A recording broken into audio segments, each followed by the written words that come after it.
দেশের ইতিহাসের সবচেয়ে বড় বাজেট আজ জাতীয় সংসদে পেশ করতে যাচ্ছে সরকার। 2026-27 অর্থ বছরের জন্য প্রস্তাবিত এই বাজেটের আকার 5.5 কোটি লাখ টাকারও বেশি।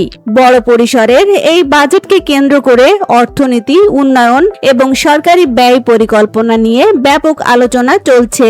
বাজেটে বিভিন্ন খাতে ব্যয়ের পাশাপাশি রাজস্ব আদায় এবং অর্থায়নের বিষয়ও গুরুত্ব পাচ্ছে। প্রস্তাবিত পরিকল্পনা অনুযায়ী বাজেট ঘাটতি পূরণে ব্যাংক খাত এবং বিদেশি ঋণের উপর নির্ভরতার বিষয়টি সামনে এসেছে।